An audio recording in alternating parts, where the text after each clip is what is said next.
Assalamualaikum. Okey, hari ni hari Ahad, kita nak buat untuk vlog hari ni. Kita nak buat oden. Pertama, seafood, Sandwich, tahu putih, sausage, meatball, dan lobster. last kali, of course, crispy. Bahan pertama, berbola daging. Okey, berbola. Masukkan dalam ni. So dalam ni macam ni. Wow. First time lah saya beli yang ni. Tengok. Wow. Sausage beku.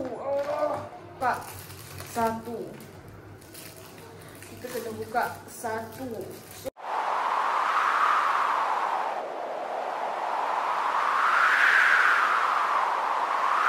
Allah buatnya. Satu apa? Satu besen. Kita close up. Woo! Mak Cu tengah potong ayam. Nampak sekidan untuk menjadikan chicken slice. letak pencak asam pedas. Okay.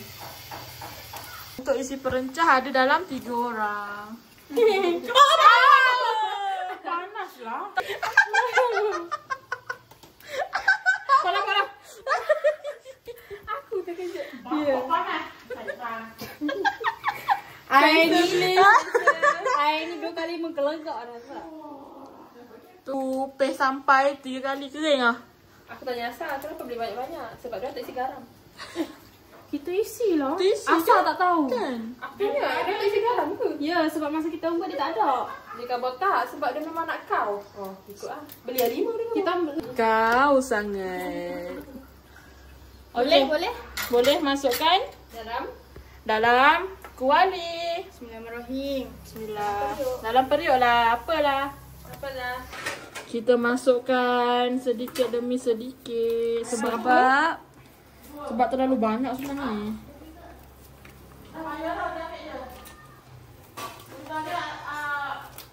Woi. Oh, kedua. Sos ala-ala Sukiya, korang kena ada ni roasted sesame ke? Sesame oil. Okey, yang ni kita guna 3 botol sebab kita orang ramai. Yang ini cili potong. Okey, cili kampung kita potong kecil-kecil. Bawang putih cincang. Cili oil homemade. Kalau korang nak tahu resepi boleh komen. Lepas tu yang ini daun ketumbar dan daun bawang. Okey. Yang ni kita akan buat untuk sos Sukiya. Kita semua. Tuang semua. Masih ya.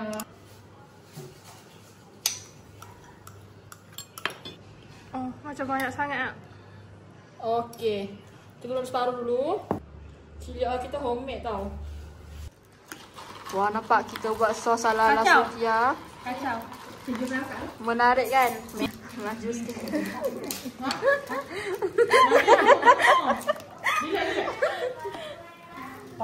Wow.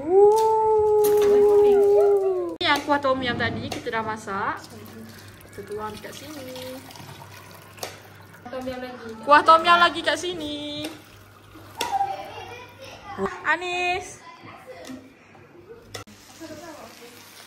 Wow. Masa layang kita ada kan? Baik layang. Masak lagi. Masak sikit yang belah sini. Baru aku. Cuba. Penuh dah tu. Ya. Besar ni. Yang apa ambil video. Cik Kia, hai. Cik Kia. Air ni begitu berbuih. Saya sangat takut.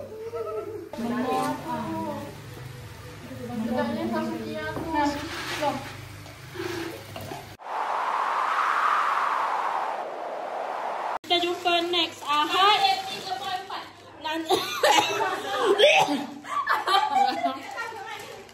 Nanti next Ahad mungkin tak buat dah. Tak kawan. Tak kawan dah. 1, 2, 3. Bye.